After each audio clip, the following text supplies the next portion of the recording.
السلام علیکم ورحمۃ اللہ وبرکاتہ۔ تمام ساتھیوں سے گزارش ہے کچھ دیر تشریف رکھے، انشاءاللہ خطبہ جمعہ کا خلاصہ پیش ہوگا۔ ان الحمد للہ نحمده ونستعینه ونستغفره ونعوذ باللہ من شرور انفسنا ومن سیئات اعمالنا من يهده الله فلا مضل له ومن يضلل فلا هادي له واشهد ان لا اله الا الله وحده لا شريك له واشهد ان محمدا عبده ورسوله اما بعد فان خير الحديث كتاب الله وخير الهدي هدي محمد صلى الله عليه وسلم وشر الامور محدثاتها وكل محدثة بدعة وكل بدعة ضلالة وكل ضلالة في النار فأعوذ بالله من الشيطان الرجيم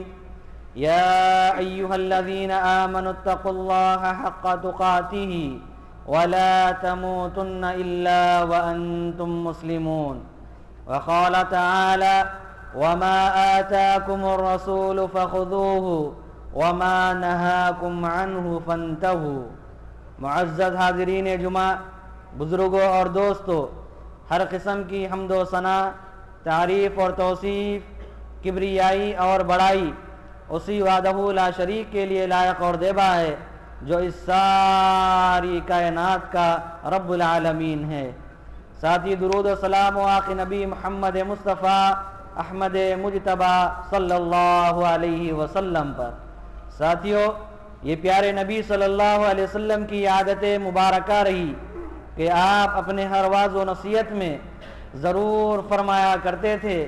کہ سب سے بہترین کلام اللہ رب العالمین کا کلام ہے، یعنی قرآن مجید، اور سب سے بہترین طریقہ اور راستہ محمد رسول اللہ صلی اللہ علیہ وسلم کا طریقہ اور راستہ ہے۔ اس دین اسلام میں خود ساختہ اعمال کو، یعنی اپنی طرف سے بنائے ہوئے عمل کو بدعات کہا جاتا ہے۔ ہر بدعت گمراہی ہے اور ہر گمراہی انسان کو جہنم کا راستہ دکھلاتی ہے۔ اس مختصر سی حمد و صلوات کے بعد قرآن مجید کی جو آیت پڑھی گئی، اس میں اللہ رب العالمین کا فرمان ہے کہ اللہ کے نبی صلی اللہ علیہ وسلم نے جو باتیں تمہیں بتائی ہے تم اسے لے لو، اور جن باتوں سے تمہیں روکا ہے تم ان باتوں سے رک جاؤ۔ معزز حاضرین، اللہ رب العالمین ہمیں اس سرزمین میں پیدا کرنے کے بعد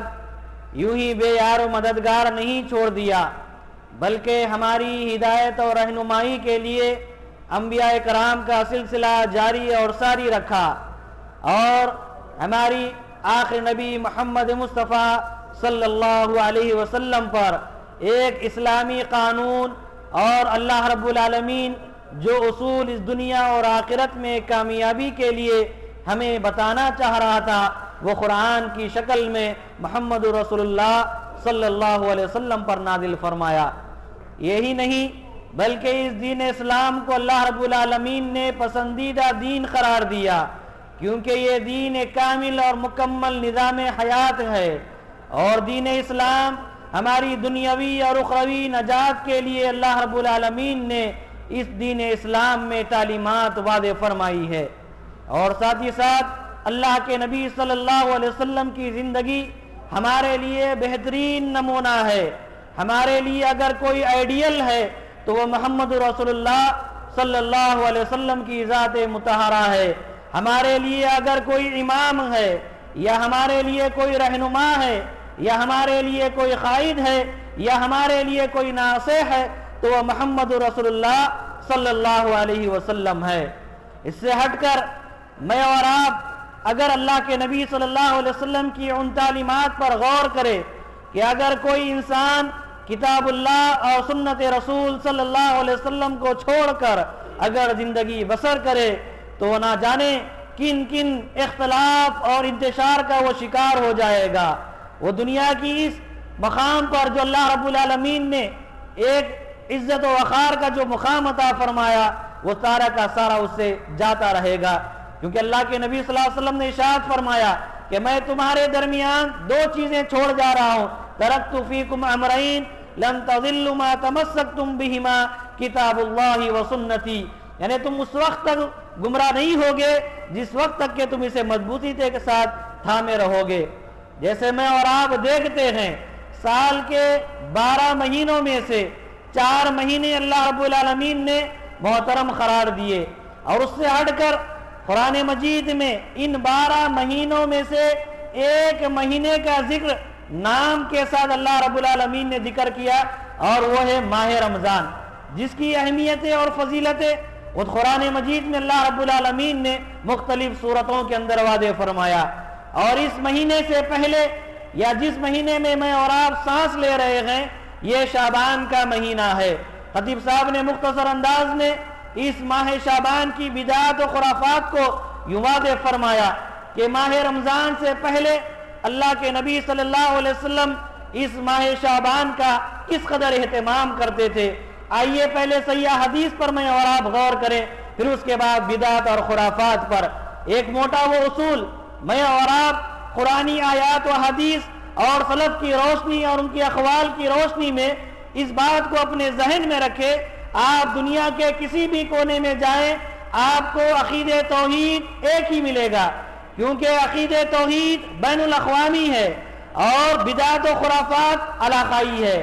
آپ اپنے ملک میں یا اپنے شہر میں یا اپنے گاؤں میں یا اپنی بستی میں یا دنیا کے مختلف ملکوں کا جب دورہ کریں گے آپ کو بدعات و خرافات بالکل مختلف نظر آئیں گے۔ ہر علاقے کی بدعت اسی مہینے کی ہوگی لیکن مختلف نظر آئے گی، لیکن عقید توحید کلام اللہ، اللہ رب العالمین کا کلام ایک ہی نظر آئے گا۔ سیرت رسول، اگر اللہ کے نبی صلی اللہ علیہ وسلم کی سیرت مبارکہ کا مطالعہ کریں گے آپ کو ساری دنیا کے کونے کونے میں ایک ہی نظر آئے گا۔ اختلاف اگر نظر آئے گا، انتشار اگر نظر آئے گا، وہ بدعات اور خرافات میں ہمیں نظر آئے گا۔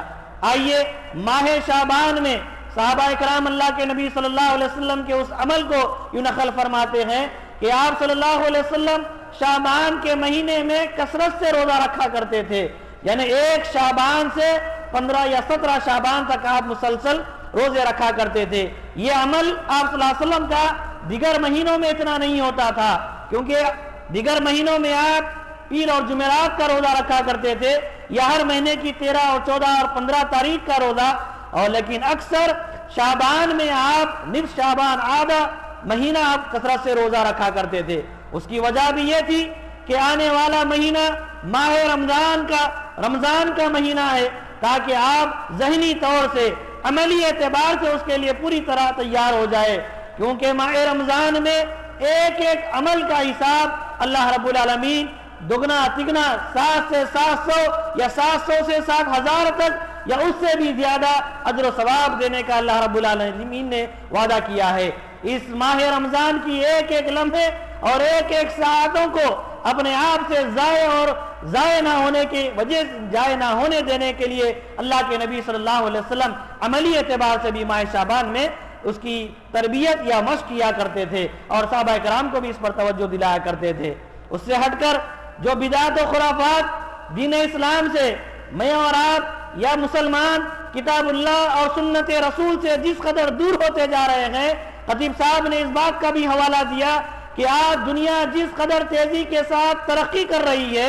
انٹرنیٹ پر آپ دیکھیں گے، فیس بک پر آپ دیکھیں گے، یا جتنے کچھ یوٹیوب پر آپ دیکھیں گے یا کمپیوٹر سے نیٹ سے جو تعلق رکھتے ہیں، آئے دن بدعات و خرافات کس طرح مسلمانوں کے درمیان ایک کے بعد دیگرے رونما ہوتے جا رہے ہیں، اور اسلام کو آج ایک میں اور آپ یا عام مسلمان یا مسلمان اسلام کو کس طرح کا نام دے دیا گیا۔ چند الفاظ میں اگر اس کا خلاصہ اگر یوں پیش کیا جائے تو برا نہ ہوگا کہ آج اسلام مسلمان خبروں کی عبادت کرنے کو اسلام سمجھ بیٹھا ہے،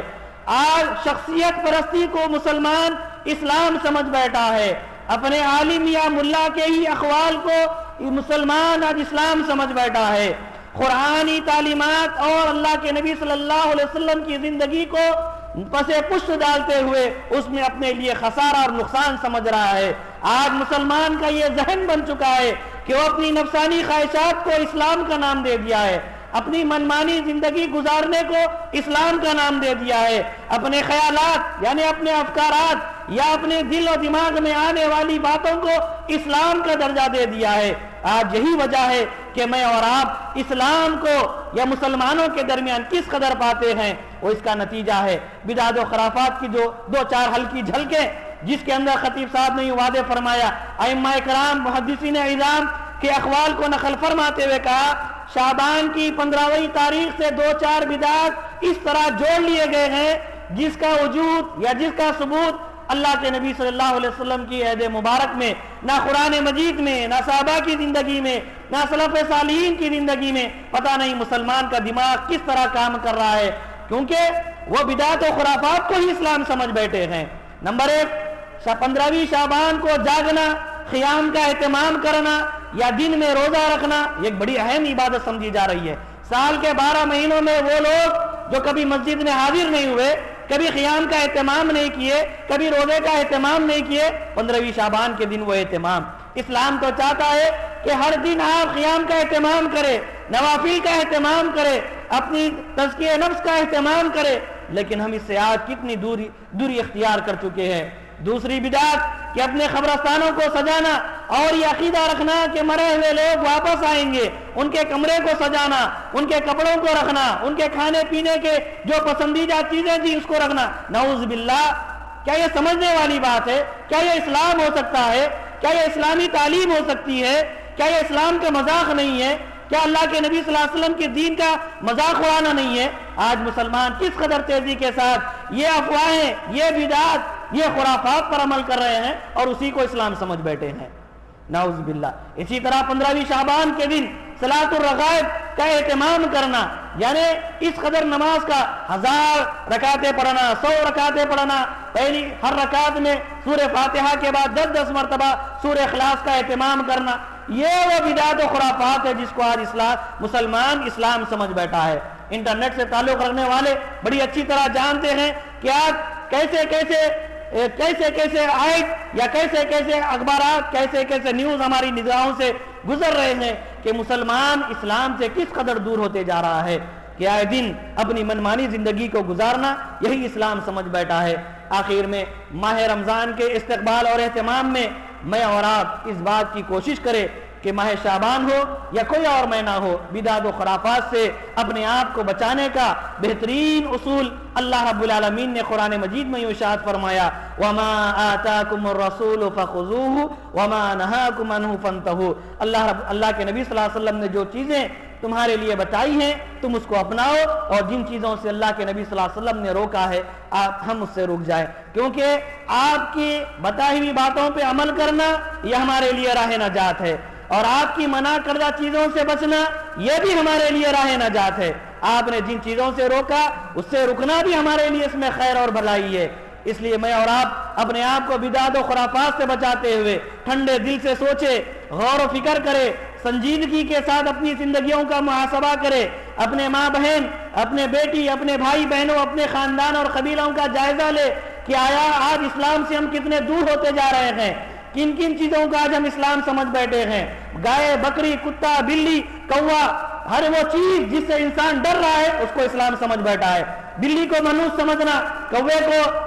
اپنے آپ کے لیے ایک بہت اچھا سمجھنا، نعوذ باللہ نہ جانے کتنے ایسے بدعت و خرافات ہے، تفصیل کی ضرورت نہیں، میں اور آپ اپنے آنکھوں سے دیکھ رہے ہیں، کانوں سے سن رہے ہیں، دل و دماغ سے محسوس بھی کر رہے ہیں، اپنے خاندان اور قبیلوں میں دیکھ رہے ہیں، تو آج ضرورت اس بات کی ہے تو یہی قسم کے بدعت و خرافات کہیں ماہ رمضان میں بھی ہم نہ اپنا لے، اور وہ ساری عبادتیں جن کی اہمیتیں اور فضیلتیں اللہ رب العالمین نے وعدے فرمایا ہے وہ ساری کی ساری ہم سے چلی جائے یا ضائع ہو جائے۔ تو اس لیے میں اور آپ کوشش کریں کہ استقبال رمضان کے لیے اپنے آپ کو ذہنی طور سے اور عملی اعتبار سے تیار کرے، بیکار بحث و مباحثے سے اپنے آپ کو بچائے، گفتگو کم کرے، عبادت زیادہ کرے، عمل کی قبولیت کے لیے اللہ رب العالمین سے کثرت سے دعائیں مانگے کہ یہ وہ مہینہ اپنا آخری مہینہ سمجھتے ہوئے رمضان کا اس طرح عبادت کرے کہ کوئی بھی عمل ہم سے ضائع ہونے نہ پائے۔ انشاءاللہ اور بھی اس کی تفصیلات اگلے خطبوں میں آپ سنیں گے، ماہ رمضان کی اہمیتیں اور فضیلتیں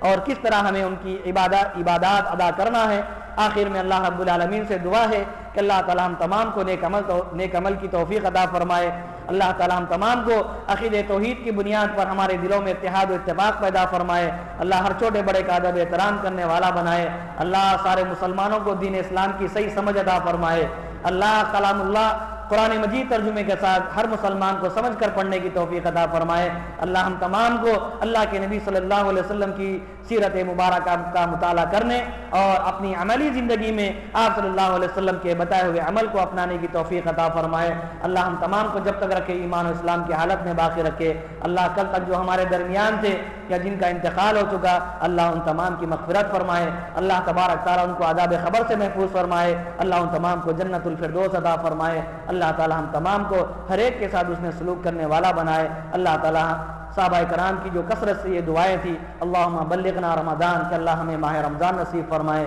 اللہ رب العالمین ہم تمام کو ماہ رمضان نصیب فرمائے، اللہ رب العالمین ہم تمام کو نیک اور ایک بنائے، ربنا آتنا فی الدنیا حسنۃ وفی الآخرۃ حسنۃ وقنا عذاب النار وآخر الدعوانا ان الحمد للہ رب العالمین۔